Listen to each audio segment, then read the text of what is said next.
고등학교 친구들 안녕하세요. 공지했던 바와 같이 흥복하는 영상으로 진행하는 것으로 하겠습니다. 영상은 가능한 영상 길이를 줄이기 위해서 선생님이 이미 다 필기가 되어 있는 자료를 바탕으로 설명을 할 겁니다. 그러니까 여러분들은 자습서를 활용하셔서 자습서에 여러분들이 여러분 속도에 맞춰서 중간에 영상을 멈춰가면서 필기를 하시고요. 그 다음에 내용을 들으시면 되겠습니다. 그래서 지금부터 들어갈 텐데요. 저번 주에 이제 판소리에 대한 간단한 이야기는 했었고요. 그 다음에 개관까지 한번 봤었는데 복습하는 차원에서 다시 한번 언급을 하고 내용에 들어가는 것으로 하겠습니다.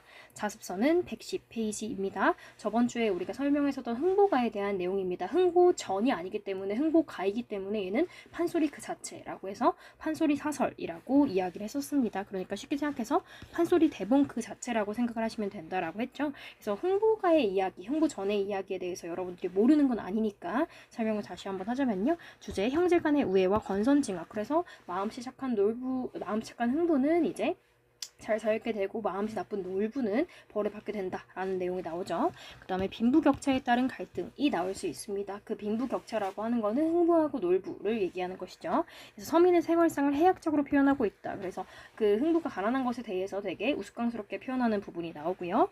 그 다음에 판소리이기 때문에 이런 특징이 중요합니다. 3, 4조, 4, 4조 운문과 산문이 혼재되어 나타난다. 그래서 이야기처럼 하는 부분도 있고요. 산문 같은 부분도 있고요. 그 다음에 판소리와 같이 노래를 통해서 진행되는 운문 부분도 같이 있다라는 거 생각하시면 되겠습니다. 그래서 일상적인 구어와 형제적 시어를 활용해서 현장감을 부여하고 있다라는 것도 특징이죠. 또한 양반층에서 사용하는 한자어와 평민의 비속어가 함께 나타납니다. 그래서 중간에 보시면 흥부가 얘기하는 내용에 한자어도 많이 들어있고요. 그 다음에 그에 못지않게 비속어도 많이 나옵니다. 같이 나온다는 거 확인해 두시면 되겠습니다. 그래서 작품 전반적인 짜임, 발단부터 결말까지 있는데요. 알고 계시죠? 그래서 놀부가 재산을 차지하고 흥부를 내쫓는 장면. 그러다가 흥부가 놀부한테 양식을 얻으러 갔다가 매만 맞고 그 뺨을 맞았죠. 뺨을 맞고 돌아오고 생계를 위해서 매품팔이 저번 주에 설명했습니다. 매를 맞는 대신에 돈을 받는 걸 매품팔이라고 한다고 했었죠. 그 다음에 위기 부분. 흥부가 다리가 부러진 제비를 치료해주자 이듬해 제비가 박씨를 물어오게 되고요. 우리 교과서에 보는 부분은 절정입니다. 별표. 자, 박에서 보물이 나와서 흥부가 부조가 되고 흥부를 따라 제비달비를 부러뜨린 놀부는 패가망신한다는 그런 내용. 그래서 결말까지 나오게 되는데요. 흥부가 놀부에게 재산을 나누어주고 놀부는 개과천선에서 형제가 화목하게 잘 산다는 행복한 결말로 마무리가 되는 내용이 나옵니다. 그래서 흥부가의 주제는 겉으로 봤을 때는 되게 유교적인 이념을 바탕으로 하고 있어요. 형제들끼리는 사이가 좋아야 된다. 형제간의 우애. 그 다음에 나쁜 짓 하면 벌을 받는다. 착한 짓을 하면 잘 살게 된다라는 내용이 나오죠. 그래서 형제간의 우애라든지 아니면 권선징악, 개과천선 아니면 인과응보 이런 주제가 겉으로 나오는 주제고요. 이면적인 주제를 아셔야 돼요. 근데 그 안에 숨어있는 주제는 뭐냐면 그 당시에 흥부와 놀부로 비롯되는 빈부 간의 격차가 심했구나 라는 걸 알 수 있게 되고요. 제가 뒤에서 언급을 하겠지만 흥부는 사실 양반층을 표현합니다. 양반층인데 돈이 없는 양반층을 얘기하는 거고요. 반대로 놀부 같은 경우에는 평민인데 부를 쌓은 평민이 되는 거죠. 그래서 당대 몰락한 양반 계층과 신흥 부유층이 놀부예요. 그 간의 빈부 갈등이다 라는 거 확인해 두시면 되겠고요. 다시 한번 강조하지만 흥부는 양반이에요. 오히려 양반이고요. 그 다음에 놀부가 오히려 뭐예요? 평민을 상징할 수 있다 라는 거 기억을 해두시면 되겠습니다. 다시 앞쪽으로 갈게요.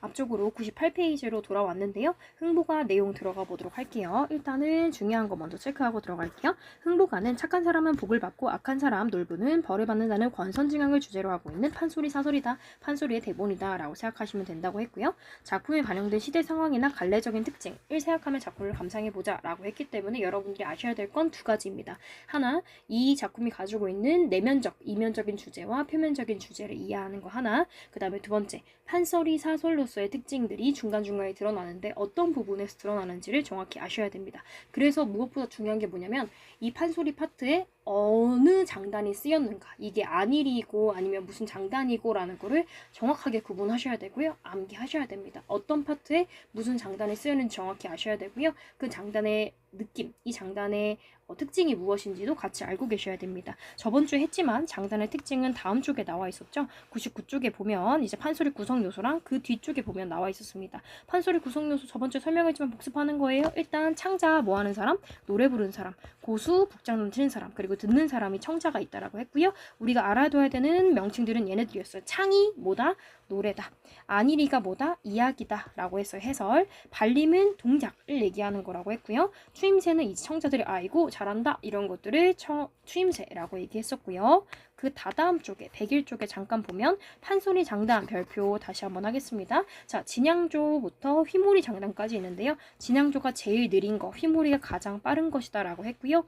중몰이부터 어중몰이까지 점점점 이제 내려가면서 빨라지는 장단이라고 했었습니다. 그래서 중몰이, 중중몰이 해서 느린 장단과 조금 빠른 장단이고요. 그 다음에 엄몰이라는 것은 빠른 열박의 장단으로서 특수한 인물을 소개하는 대목에 쓰이고요. 어중몰이는 빠르기는 같고 박의 수는 절반인 특이한 장단이 하나 있었습니다. 얘를 확인해 주시면 되겠고요. 휘몰이 장단은 가장 빠른 걸 얘기하는 거예요. 그래서 극적이거나 긴박한 대목에 쓰인다라는 거 알아두시고요. 얘가 어느 파트에 나왔는지 정확히 보시면서 가시면 되겠습니다. 다시 앞으로 갈게요. 보시면 흥보가에 대한 얘기를 할 건데요. 일단 여러분들 필기하실 때 제가 이런 식으로 필기했다라는 거 알아두시면 되겠고요. 형식상의 특징, 연두색으로 체크한 것들 있죠. 특히 중요하니까 여러분들 필기를 잘 따라오시면 되겠습니다. 나머진 노란색 중요한 거, 빨간색이 놀보, 약간 부정, 흥보가 파란색으로 되어 있습니다. 내용 들어갈게요. 자, 그래서 왼쪽에 판소리에 대한 개념은 저번 주 했던 거니까요. 한번 읽어보세요. 여러분 한번 읽어보시면 되는 거고요. 우리 파트 어디부터 들어간다라고 했냐면 절정 파트 들어간다라고 했었습니다. 그래서 절정 파트의 시작이 뭘로 되어 있냐면 흥보 박타는 대목이라고 했습니다. 그래서 흥보가 이제 제비 다리를 고쳐주고 거기에 박씨를 받아가지고 박을 심었는데 박을 지금 자르는 그런 장면으로 시작을 한다는 것이죠. 자, 근데 여기서 중요한 거 체크 한번 하고 올게요. 자, 형식상이랑 관련되어 있는 특징 뭐가 있냐? 앞에 다 지금 대괄호 안에 안일이 무슨 장단 이런 식으로 되어 있습니다. 안일이 아까 뭐라고 했죠? 이걸 쓰셔야 됩니다. 이야기라는 거죠. 그러니까 말 그대로 해설하는 부분입니다. 따지면 운문과 산문 중에서 산문의 부분이라고 할 수 있죠. 처음에만 딱 쓰고 들어갈게요. 이런 산문의 부분이 이제 이야기의 내용이 나오는 거잖아요. 그래서 이거는 리듬감을 따로 붙이지 않고 그냥 이야기하듯이 창하려는 중간중간에 가락을 붙이지 않고 엮어나가는 사절, 이야기라고 생각하시면 된다고 했습니다. 그러면 이 산문 부분이 어떤 효과가 있느냐 정리해서 쓰도록 합시다. 첫 번째, 내용이 이야기이기 때문에 요약적인 제시가 될 수 있고요. 직접적으로 심리나 대화에 대해서 이야기하는 부분이 나오겠죠. 청중 입장에서는 막 이제 노래를 하다가 중간에 살짝 쉬어가는 부분이니까 긴장을 완화시킨다는 효과가 있을 것이고요. 창자한테서는 당연히 노래하는 것보다는 조금 더 쉽겠죠. 그래서 호흡을 조절하고 창을 준비하는 시간을 갖도록 한다라는 특징이 있습니다. 그래서 보시면 자, 흥부 마누라가 박씨를 주워들고 여보 영감 제비가 연실을 물고 왔소 라고 했어요. 연실이라고 처음에 오해를 했는데요. 이거는 연꽃의 씨앗이라는 뜻입니다. 사실 연실이 아니라요. 이거는 박씨죠. 그래서 흥부가 보더니 그게 연실이 아니라 박씨로세 해서 이 박씨가 제비가 은혜를 갚게 되는 것으로 나오는 거죠. 동편 처마 끝에 심었어요. 박을 심었을 때 수십 일 만에 새통이 열렸겠다. 그래서 박을 열게 됩니다. 그런 장면이 나오는 거고요. 자, 박이 3개 있다라는 거 기억해 두세요. 자, 8월 추석은 자 그러면 시간적 배경도 나와 있습니다. 지금 8월 추석을 앞두고 있네요. 근데 이때는 이제 뭐하고 당하고 먹을 것이 없어. 한마디로 가난한 상황이 더욱더 심화되는 시기라고 보시면 되겠습니다. 흥부 마누라는 어린 자식들을 데리고 가난 타령으로 우는데 라고 했어. 그러면 지금부터 가난 타령이 나온다는 거를 얘기를 해준 거예요. 그래서 가난을 위한 슬픔이 나온다라는 거. 그래서 지금부터는 뭘로 들어가냐? 중몰이 장단으로 들어갑니다. 체크 한번 합니다. 어떤 장단이 나오는지 아셔야 돼요. 아, 그러면은 지금 뭘로 바뀌었다? 창으로 바뀌었다. 노래하는 걸로 바뀌었다라는 거고요. 당연히 산문이 아니라 운문이겠죠. 그럼 이런 운문 부분이 중간에 들어가면 어떤 효과가 있느냐? 노래를 하는 거니까 당연히 청중의 몰입감을 높여줄 수 있다라는 겁니다. 그리고 내용이 전개가 되겠죠. 여기에 맞는 내용이 전개가 되겠죠. 그래서 여기서 미리 알 수 있는 거. 아, 운문하고 산문이 판소리 사설에는 섞여 있구나. 즉 판소리의 특징 중요합니다. 운문하고 산문이 돌아가면서 번갈아 가면서 나온다라는 거고요. 중몰이 장단의 특징은 느린 장단이라고 했습니다. 중중몰이 아니잖아요. 중몰이니까 서술하는 대목이나 서정적인 대목에 쓰인다라고 했습니다. 중몰이 장단 기억해 두시면 되겠네요. 자, 그러면은 자, 가나니아 원슈녀르 가나니아 이렇게 했습니다. 그러면 이게 지금 가난 타령이에요. 흥보 아내가 가난하다는 거를 얘기하는 장면이 나오겠네요. 자, 근데 내용 보니까 가나니아 뭐 원수 같은 가나니아 이렇게 얘기하고 있습니다. 이런 거 체크 별표할게요. AABA 구조죠. 가나니아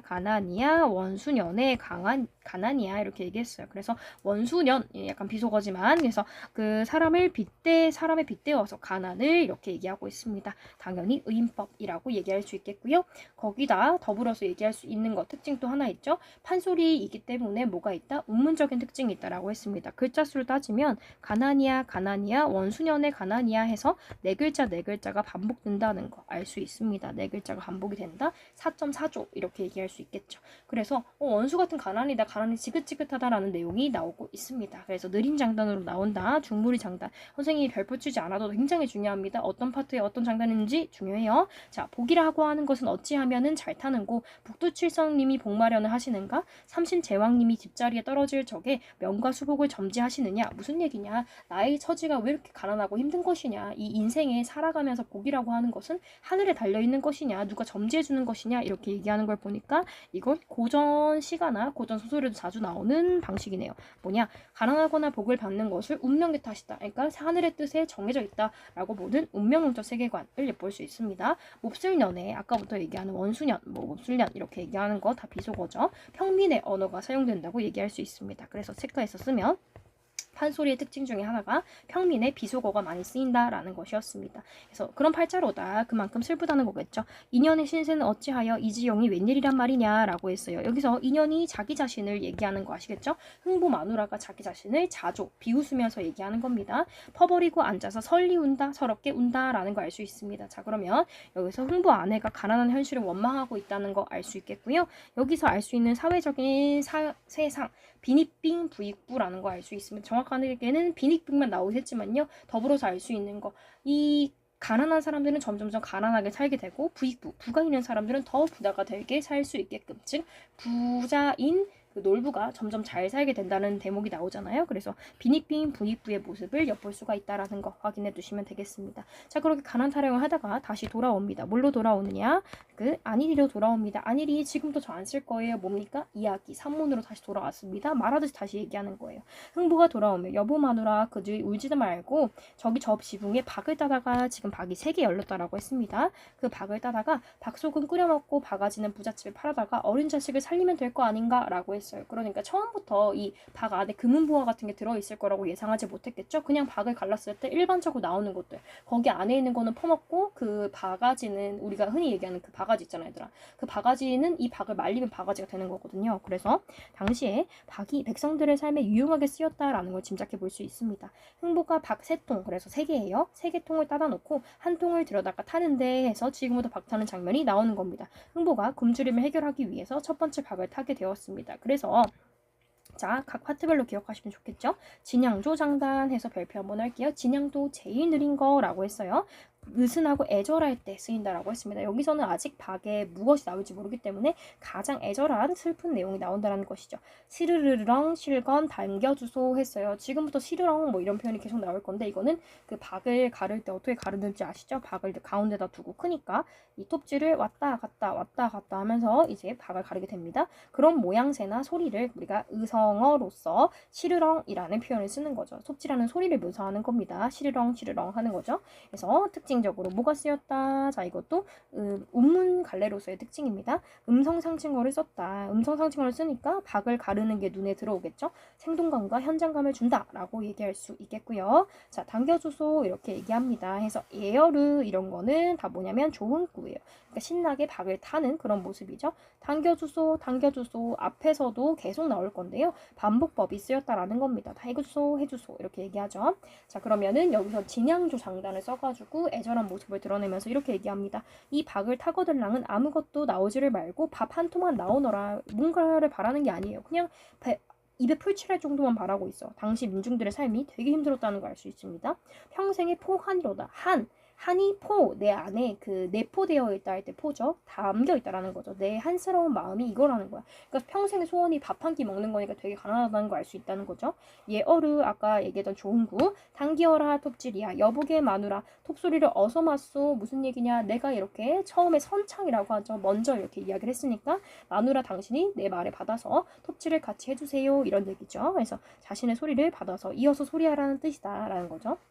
톱소리를 내가 맞자고 한들 배가 고파서 못 맞겠소 이렇게 나오겠죠. 그래서 무슨 얘기냐? 그 흥부 아내가 나 지금 너무 배가 고파서 당신이 소리하는 거에 힘차게 박을 탈 수 있는 힘이 없다라는 거죠. 그런 모습이 나와 있습니다. 다시 옆에 볼게요. 자, 99쪽에 중요한 거 별표 한번 치고 올게요. 작품의 표현상의 특징 앞에서 제가 다 언급했던 내용들입니다. 자, 구어체 그 흥부랑 그 흥부 아내랑 대화하는 내용 자체가 구어체이죠. 그 다음에 음성상징어 쓰고 있다. 앞에서 얘기했습니다. 시르렁 쓰고 있다고 했고요. 그 다음에 현지형 어미를 써서 현당감과 생동감을 준다. 중요하고요. 반복법을 쓰고 있다라는 거. 그래서 운율감 조성. 반복하니까 당연히 운율 조성이죠. 창과 안일이의 반복이 왔다 갔다 하면서 나온다라는 거. 3, 4조나 4, 4조에 운문과 산문의 혼재가 되어 있다. 즉 판소리 사설로서의 형식상의 특징이 잘 드러나고 있습니다. 밑에는 참조해 주시면 되겠고요. 발단전기의 위기 부분의 이야기는 우리가 앞에서 봤던 개관에 있으니까 이건 여러분들 한번 참조해서 읽어보세요. 자, 그렇게 하게 되었소. 옆에 쪽. 배가 좀 고프덜랑은 허리띠를 졸라르면서 예어르 당겨주소 반복이죠. 계속 작은 자식은 저리 가고 큰 자식은 나에게로 오너라 라고 했어요. 그러니까 작은 자식은 저리 가고 큰 자식만 조금 챙겨주는 거 있죠. 그러니까 첫째나 이런 거 챙겨주는 것 자체가 흥부의 가부장적 인식을 알 수 있습니다. 양반이기 때문에 흥부가. 자, 우리가 이 박을 타서 박소길랑 끓여 먹고 바가지랑은 부잣집에서 팔아다가 목숨 보명 살아나세, 목숨을 보존하세 이런 얘기죠. 아까 얘기했던 것처럼 처음부터 금부화가 나올 것이라고 기대했던 것이 아닙니다. 그냥 박에 있는 걸 이제 끓여 먹고 그거를 팔기로 했던 그런 목적입니다. 그래서 당겨주소 계속 반복이죠. 강상이라는 거는 강 위입니다. 자, 선생님이 앞에서부터 이제 보라색으로 체크하는 애들은 너희들이 모를 만한 단어들을 체크를 해둔 건데요. 여기가 단어들을 정확한 뜻을 물어보면 되게 헷갈리는 옛날 고전 어휘들이 나올 수가 있으니까 이거는 시험 직전에 머릿속에 딱 정리를 해두시고 들어가시는 게 좋겠습니다. 그래서 강상에 떠있는 배가 수천 석을 제가 싣고 간들 저희만 좋았지 내박 한 통을 당할 수가 있겠느냐 무슨 얘기냐. 강 위에 떠있는 배가 막 수천 석의 금부화를 싣고 간다고 한들 저희만 좋았다라고 했습니다. 그 저희는 아무래도 그 탐관오리라든지 그 국가에 관련되어 있는 그 양반들을 얘기하는 거겠죠. 그 사람들이 뭘 하고 있다? 백성을 수탈하고 있다라는 그런 사회상을 엿볼 수도 있습니다. 그래서 내박 한 통을 당할 수가 있느냐. 어쨌든 간에 그 사람들이 가지고 있는 금은보화는 내 것이 아니기 때문에 내 박 한 통이 더 좋다라는 얘기를 하고 있는 거죠. 시르르렁 슬건 시르렁 시르렁 슬건 이런 식으로 계속 나옵니다. 지금 다 뭐의 특징이야? 판소리로서의 특징이야. 그래서 본문갈래로서 뭐가 나오냐? 음성 상징으로 써서 생동감. 아 진짜 박을 가르고 있구나 라는 걸 보여주고 있다는 거죠. 당기어라 톱질이야 계속 반복이죠. 흥부 부부가 박을 타는 박 타는 부분이 나오고 있습니다. 그런 부분이고요. 자, 여기까지는 이제 어떤 식으로 갔었어요? 중물이 장단했다가 진양조 장단 이런 식으로 왔다가 지금부터 중요합니다. 자, 그 본격적으로 박을 타게 되는 장면에서 뭐가 나올까요? 가장 긴박한 장면이죠. 박이 나오면 이제 금은보화가 나올 수 있는 가능성이 있으니까 제일 고조되는 장면이에요. 휘몰이 장단 여기 안에 들어갈 거 써둡니다. 휘몰이 장단인데요. 중요합니다. 가장 빠른 장단이고요. 극적이거나 긴박한 대목에 많이 쓰인다라고 했습니다. 그래서 앞에 있었던 음성상징어 그 톱질하는 음성어를 반복하고 있어요. 시르렁 시르렁 쭉 반복해서 읽으시면 되겠죠. 시르렁 식삭 톡택 이거는 이제 박이 딱 갈라지는 모습을 얘기하는 거겠죠. 톱질이 점차 빨라지고 있음을 표현하는 긴장감, 기대감을 조성하고요. 시르렁이라고 하는 음성 상징어를 반복해서 빠른 호흡을 통해서 지금 긴박하게 박을 가르고 있구나 라는 모습을 알 수가 있겠습니다. 그리고 다시 돌아와요. 안일이 지금 뭐예요? 산문으로 이야기로 다시 돌아왔다라는 거죠. 박을 딱 쪼개놓으니 박송은 횡. 자 그럼 다시 긴박했다가 다시 떨어지는 거죠. 기대와 다른 상황 아무것도 없어요. 보니까 무국자는 계란에도 유골이다더니 박속은 어느 도종놈이 다 가져가고 난데없는 왜 조상 괴를 갖다 놨네요 라고 했어. 그러면 안에 아무것도 없는 게 아니라 박에 속은 비어있는데 뭐가 있더라? 괴짝이 있더라. 그러니까 상자가 안에 들어있다라는 거죠. 참고로 무복자는 계란에도 유골이다 라는 거는 무슨 얘기냐. 무복자, 복이 없는 사람은 계란한테도 유골 뼈다귀가 있다더니 계란한테 뼈다귀가 있으면 먹기 어렵잖아요. 그러니까 운이 없는 사람은 이렇게 계란에도 뼈가 있을 정도로 운이 나쁘다더니 나도 운이 없어서 그런가? 박에 보니까 좋은 건 다 없고 이상한 상자만 들어있다 이런 얘기죠. 그렇죠? 흥부 마누라가 여보 영감 한번 열어놔 봅시다 라고 했어요. 글쎄 이거 열어봐서 좋은 것이 나오면 좋지만 굳은 것이 나오면 어떡하나? 이렇게 해요. 자 그러면 흥부의 성격 되게 소심한 거 알 수 있습니다. 그 마누라는 빨리 열어보자고 하는데 두려워가지고 못 여는 그런 모습이니까요. 하여튼 한번 열어놔 봅시다 해서 열었어요. 그 괴짝을 열었어요. 상자를 열었을 때 흥부가 자기 마누라 말을 듣고 열고 보니 쌀이 하나 수북. 자 그러면 봐봐요. 지금 이제 박을 타는데 박의 내용을 보니까 쌀이 수북해요. 그 다음에 또 한 개를 열고 보니까 돈이 가득해요. 그러니까 흥부와 박이 3개가 있었는데 3개를 다 연 거죠. 흥부가 좋아라고 돈과 쌀을 한번 비워서 떨어내는데 해서 지금부터 박 탄 것에서 돈과 쌀이 나오는 행복한 장면이죠. 그래서 보시면 이제 박을 타기 직전과 박에서 좋은 게 나왔을 때는 가장 고조되어 있는 거잖아. 그러니까 뭐예요? 휘몰이 장단이라는 거 중요합니다. 휘몰이 장단 별표. 이 마이 파트는 내용이 반복되기도 하고요. 장단이 뭐가 쓰였는지도 되게 중요합니다. 다시 한번 보면요. 전반적인 내용을 봤을 때 뭐가 있다? 반복이 나올 거고요. 운율과 리듬감 형성이고요. 흥겨운 분위기. 왜냐면 금은보화가 나오는 장면이니까. 쌍과 쌀과 독을 반복적으로 퍼내는 흥부의 모습을 통해서 민중의 소망. 그러니까 민중들도 어떻게 했으면 좋겠어? 이 흥부처럼 부조가 되었으면 좋겠다라고 하는 마음이 여기 안에 담겨 있다는 것이죠. 그래서 여기서도 음성상징어 계속해서 쓰고 있습니다. 꾸역, 꾸역 막 이런 부분이 나오기 때문에 자, 그래서 흥부가 좋아라고 반복법 쓰고 있죠. 흥부가 좋다는 얘기네요. 괴 두 짝을 떨어붙고 나면 도로수북 툭툭 떨고 돌아섰다 돌아보면 도로 하나 까뜩하고 돌아섰다 돌아보면 쌀과 돈과 도로 까뜩 돌아섰다 돌아보면 계속 이런 식으로 반복이에요. 그래서 반복법이 나온다라는 거고 무슨 얘기냐? 여기 이제 박에서 금부화가 막 나왔을 거 아니야? 근데 그거를 이제 뭐랄까 박 같은 거에다가 주워 담았어요. 담았는데 또 나오고 담았는데 또 나오고 담았는데 또 나오고 계속 많다는 거죠. 그래서 그렇게 과장된 표현을 통해서 이 흥보가 박에서 좋은 것들을 얻었다라는 걸 보여주고 있습니다. 그래서 아이고 좋아 죽겠다. 1년 360일을 그저 꾸역꾸역 나오너라 해서 기뻐하는 모습이 나옵니다. 다시 이제 이야기로 가겠네요.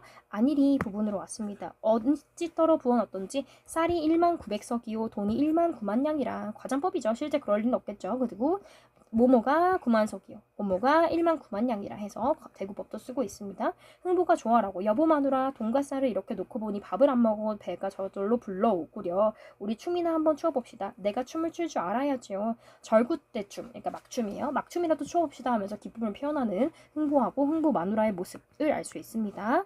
옆에 살짝 볼게요. 그래서 흥부가 박을 타는 장면의 표현, 별표 중요합니다. 어떤 효과가 있을 것이냐. 일단은 음성상징어나 반복법 같은 것들을 되게 많이 쓰고 있다고 했어요. 그러면 휘몰이 장단 또 써서 극적인 거 표현하고 있고요.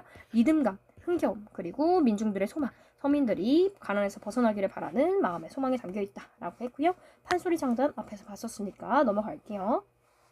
작품의 의의는 살짝 보고 갈 텐데요. 뒤에 나올 주제랑도 같습니다. 그래서 본거적 가치관의 약화라는 거 뒤에 나올 거예요. 신형 부유층의 등장, 빈부격차의 심화 등 조선 수기에 변화하던 사회상이 반영되어 있다라는 것도 중요하다는 겁니다. 넘어가 볼게요.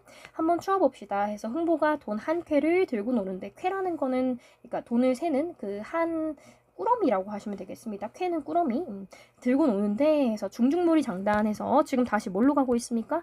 운문으로 가고 있습니다. 구분하셔야 돼요. 자 그러면은 앞에서 나온 장단들을 따지면 그 흥부 마누라가 슬퍼하는 장면은 앞에 잠깐 볼까요? 중몰이 장단이었습니다. 중몰이 장단. 자 그리고 진양조 장단 제일 슬퍼하는 장면 진양조 장단이 있었고요.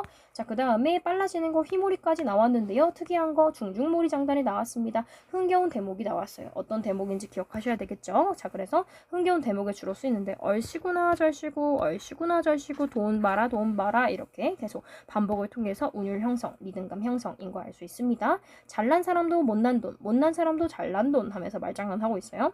맹성군의 수레바퀴처럼 둥글둥글 생긴 돈 생살 직원을 가진 돈 부기 종명이 붙은 돈 이놈의 돈아 아나 돈아 어디 갔다 이제 오느냐라고 하면서 돈한테 이제 말을 걸고 있어요. 그래서 의녀해서 엄청난 돈을 보고 흥분을 갖지 못하는 흥부의 모습이 드러나 있고요. 여기서 그것도 알 수 있습니다. 일단 의인법이 쓰였다라는 거 확인해 두시고요. 나머지 자 돈의 속성에 대해서 열거하고 있습니다. 그래서 맹상군의 수레바퀴라고 하는 거는 무슨 얘기냐? 이 옛날에 말장난이에요. 그래서 그 돈을 얘기합니다. 왼쪽에 맹상군에 대한 내용이 나와 있으니까 참조해 주시는데요. 이거는 그냥 돈의 은어라고 생각하시면 되겠습니다. 그래서 어쨌든 돈에 대해서 이야기하는데요. 이런 돈이고요. 동글동글 생겼고요. 생살 직원이란 표현이 있습니다. 생과 살 그러니까 살이 죽음이죠. 죽음을 손에 쥐고 있는 돈이라고 했어. 그럼 여기서 그 당시 사회상을 알 수 있습니다. 돈이라고 하는 게 굉장히 중요했다라는 거를 알 수 있겠죠. 그래서 삶과 죽음을 가로지를 수 있을 정도로 굉장히 중요한 돈. 여기서 그 당시에 돈이라고 하는 게 되게 중요해졌구나. 자본주의가 발달하고 있었구나 라는 거 알 수 있습니다. 그래서 참고로 이 삶과 죽음을 관장하는 것에 대해서 별로 좋지 않은 생각을 가지고 있는 것 같아요. 흥보가. 그래서 돈의 위력에 대해서 냉소적이고 비판적인 흥보의 인식인 거 알 수 있습니다. 그래서 얼씨구나 절씨구 여보야 큰자식아 건넌마을 건너가서 너의 백부님을 오시래라 라고 했어요. 그러니까 우리가 돈을 얻었으니까 아까 큰자식이 자기한테 오라는 가부장적인 그런 이미지가 있었죠. 거기에다가 이렇게 얘기하는 거예요. 백부님을 오시래라 중요. 백부님이 누구인지 알아야 돼요. 큰아버지를 얘기하는 거니까 자식이 큰아버지면 흥부한테 있어서는 놀보. 그러니까 자기 형이 되는 거죠. 그래서 경사를 보아도 우리 형제 보자. 무슨 얘기냐. 이 흥보는 이 좋은 금은보화를 얻었을 때 자기만 독차지하려고 하지 않습니다. 그거를 놀부한테 이야기해주고 싶은 거죠. 우리 형제를 같이 보자 하면서 형제간의 우애라고 하는 표면적인 주제가 나왔습니다. 얼씨구 절씨구 여보시오. 여러분들 나의 한 말 들어보소. 부자라고 자세를 말고, 자세라는 건 유세 떨지 말고란 뜻이에요. 유세를 떨지 말고. 그러면은 그 남달과 나눌 줄 아는 그런 흥보의 모습인 거 알 수 있겠네요. 가난하다고 하늘마소. 엊그저께까지 박흥보가, 그러면 성씨 나옵니다. 뒤에도 나오거든요. 박흥보, 박놀보 이런 식으로 나와요. 문절걸식을 일삼더니, 그러니까 문정걸식이 뭔지 아시죠? 남한테 구걸하고 사는 거. 자, 그래서 오늘날 부자가 되었으니 석순이를 부러워하며 도주공을 내가 부러워하리? 라고 했어요. 부러워하지 않겠다라고 하는 무슨 법인가? 서리법인 거 알 수 있습니다. 참고로 석순이라고 하는 사람, 도주공이라고 하는 사람, 옛날에 있었던 다 부자들을 얘기하는 거예요. 그러니까 부자들을 부러워하겠느냐라는 겁니다. 그래서 뭐뭐를 뭐뭐하며 뭐뭐를 뭐뭐하리, 대구법도 같이 쓰이고 있는 거 확인할 수 있습니다.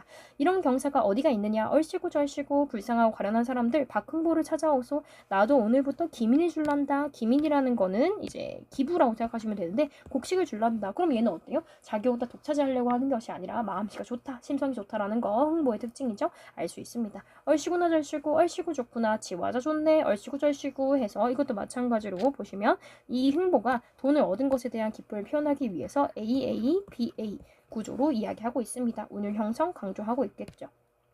그래서 흥보 부부가 박에서 나눈 돈을 보고 기뻐하는 장면이 나왔습니다. 여기까지 이제 흥보의 장면이고요. 놀보의 박사는 대목은 되게 짧게 제시가 되어 있습니다. 다시 그래서 산문으로 돌아왔습니다. 안일이로 돌아왔죠. 자, 놀보란 놈의 화가 상묘까지 찼제 이렇게 얘기했습니다. 놀보란 놈의 화가 상묘까지라고 했어요. 상묘는 이제 옆에 나와 있지만 그 옆에 숨구목, 숨통까지 찼제라고 했어요. 그러면은 얘가 그 놀보가 흥보의 말을 들었겠죠. 흥보가 그 얘기하러 간다고 했으니까. 근데 흥보의 그런 모습을 어떻게 하는 거예요? 뭐 칭찬하거나 축하해주는 게 아니라 시샘하는 거죠. 그렇기 때문에 굉장히 이제 분노가 났겠죠. 나는 왜 저런 게 없지? 해가지고 욕심이 되게 많고 물질적인 그런 못된 흥보의, 그 놀보의 심보를 볼 수가 있겠습니다. 그래서 A, 빌어먹을 놈의 박통 같은 이라고 라고 했어요. 그래서 얘가 어떻게 하는 장면이 사실 생략이 되어 있습니까? 제비자리를 일부러 부러뜨려서 걔한테 박씨를 얻는데 그 박씨를 심었더니 어쨌든 박이 나오긴 했어요. 근데 박에서 아무것도 안 나왔거든요. 처음에는. 그래서 악인에 대한 벌의 수단으로서 이제 박이 쓰일 건데 처음에는 박통이 아무것도 없는 것 같으니까 박통을 집어넣어 울타리 너머에다가 훅 집어 던져놓으니 박통 속에서 금은보화가 와 쏟아져서 동네 사람들이 싹 다 주워가 버리제 이렇게 얘기했어요. 그러니까 자기가 별거 아닐 거라고 생각해서 버렸던 박에서 오히려 더 깨지니까 그 박 안에서 금은보화가 나왔더라. 자기가 버린 거에서 나왔어.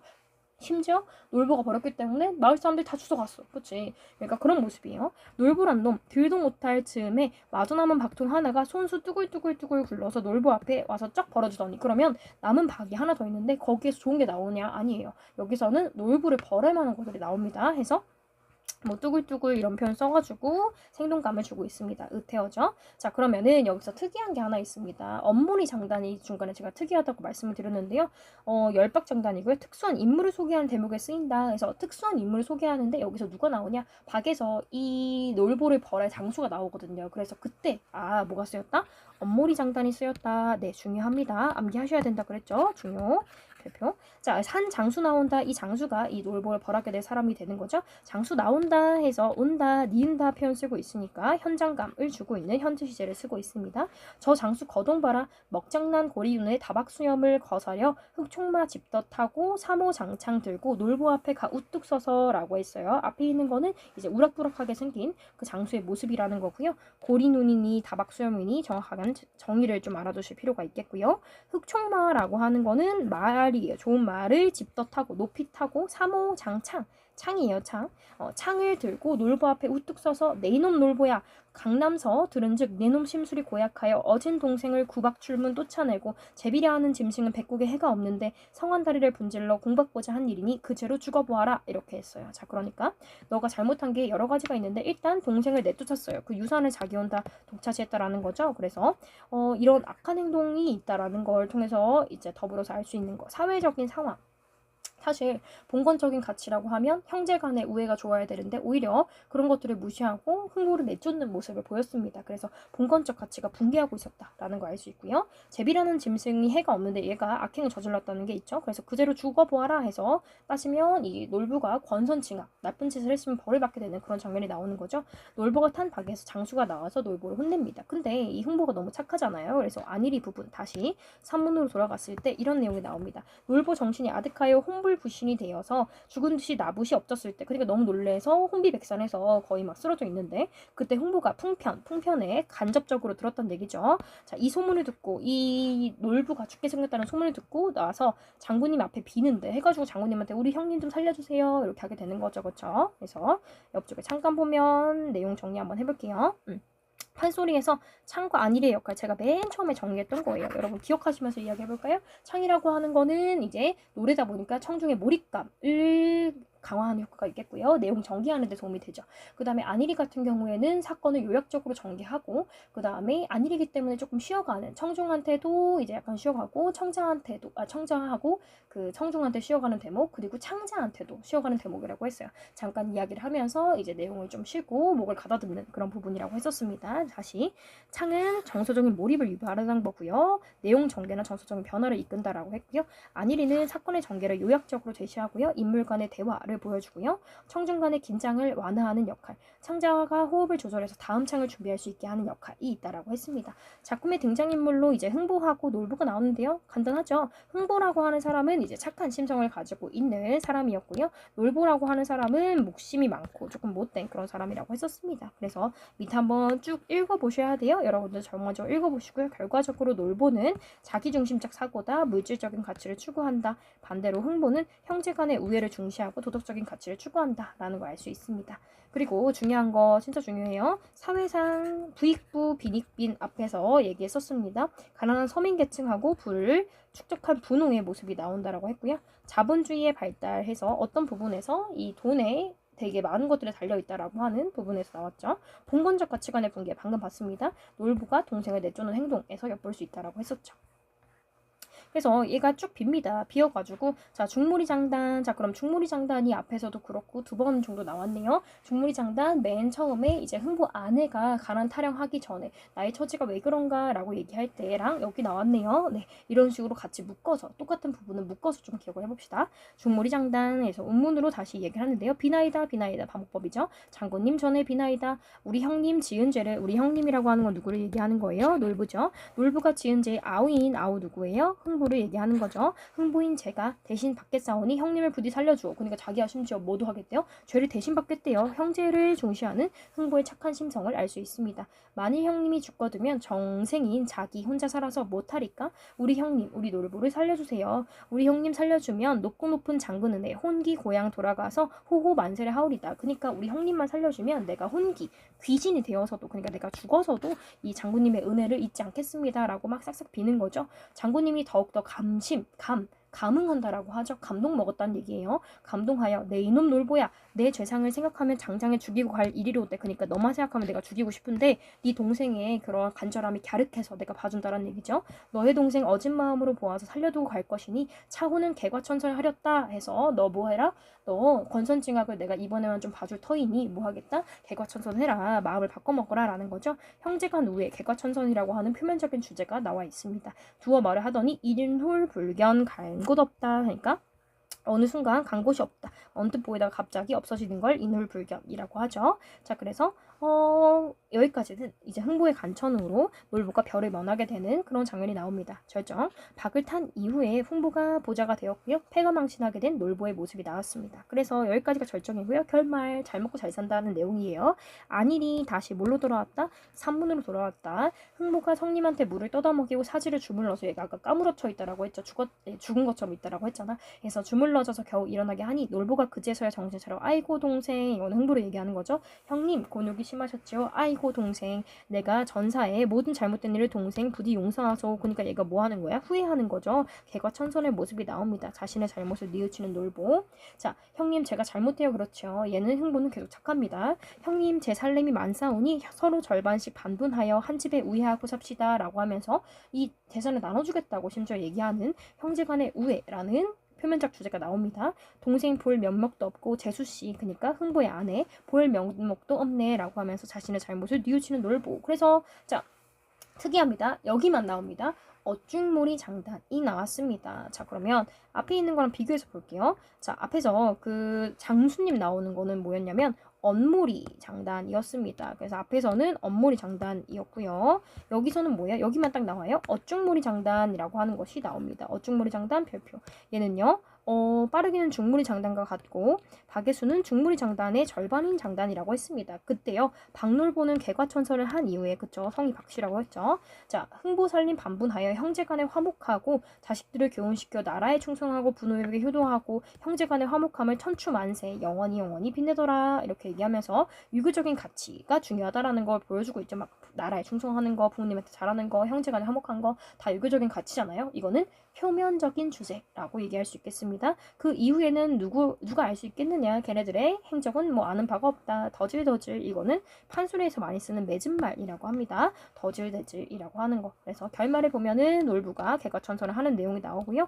흥보가 놀부에게 재산을 나누어주고 개과천선한 놀부와 화목하게 사는 두 형제의 모습이 나오게 되더라라는 겁니다.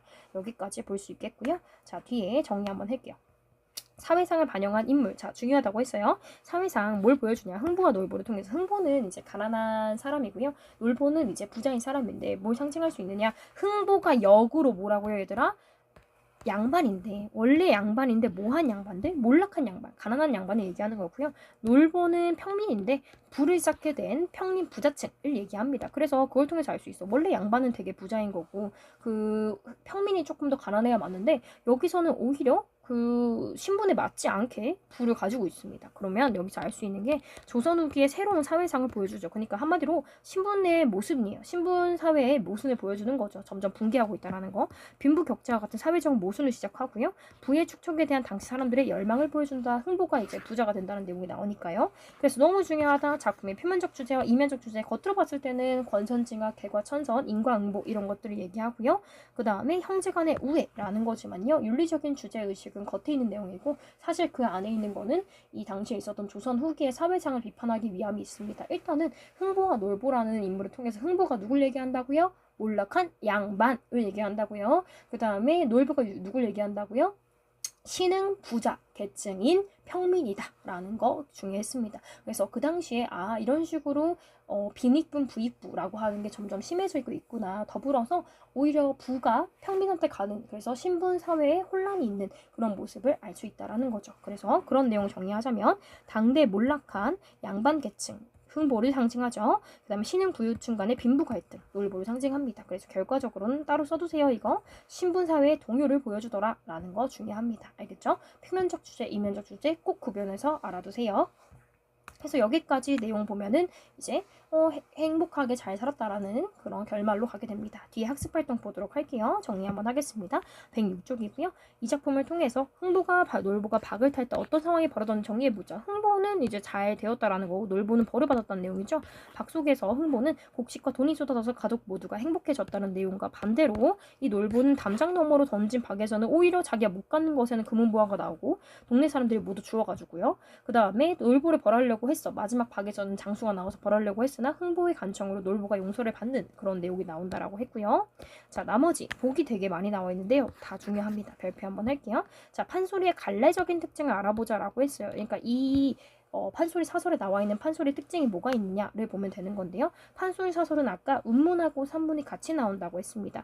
운문, 창과 안일이, 산문이 반복되는 형식이 있다라고 했습니다. 그래서 창은 어떤 부분이냐? 등장인물의 정서나 구체적인 상황을 대화, 서술, 묘사 등의 방식으로 표현하는 창, 그러니까 노래라는 거죠. 노래 부분은 당연히 율문 형식, 운율감이 있는 형태로 된 것이 많다라는 것이고요.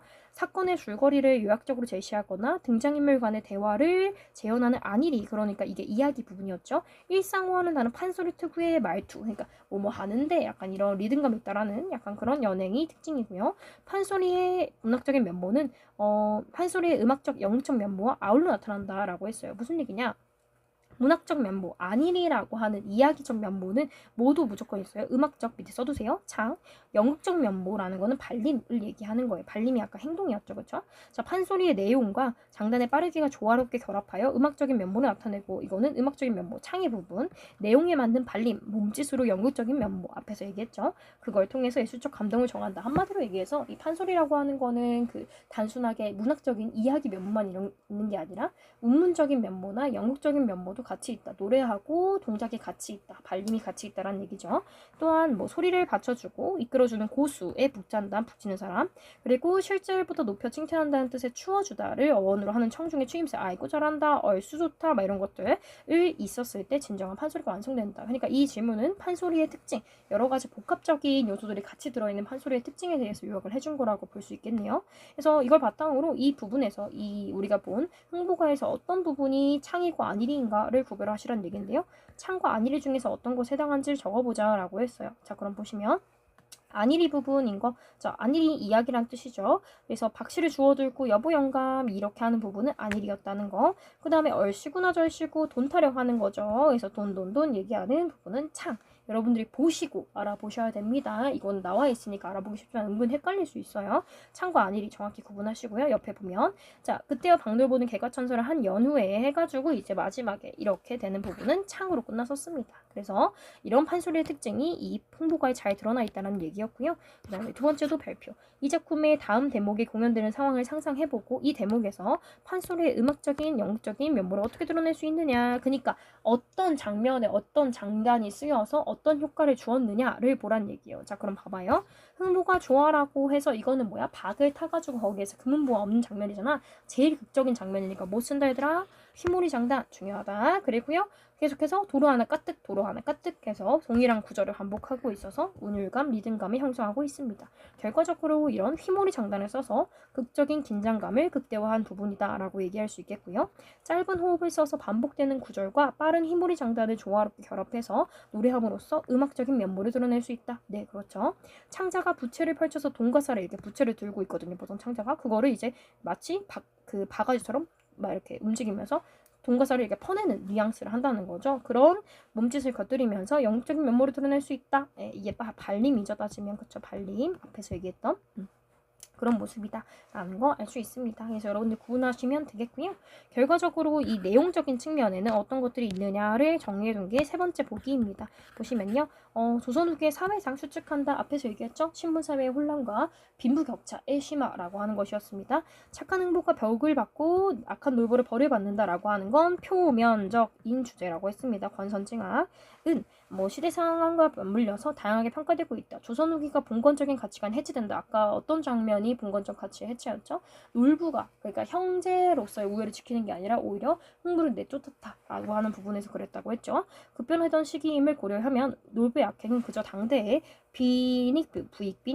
부익부, 빈익빈 현상을 보여주는 것이라고 하는 견해도 있으며 그러니까 놀부의 악행을 통해서 빈부격차의 심화를 보여줄 수도 있고요. 아니면 오늘날에는 흥부의 무능력감을 비판하거나 급변하는 시대에 적응해서 신흥부자가 된 놀부를 진취적인 인물로 볼 수도 있다. 그러니까 무슨 얘기냐면 여러 가지 상황에서 봤을 때 이 놀부를 무조건 나쁘게 평가하는 것이 아니라 신흥부자가 됐다는 점에서 진취적인 인물일 수도 있겠다라는 얘기를 하고 있는 것이죠. 한편 흥부가에서 흥부는 자신의 이익만을 추구하지 않고 상부상조의 공동체 의식을 지닌다. 그쵸? 자기 형을 위해서 노력한다는 내용이 나오잖아요.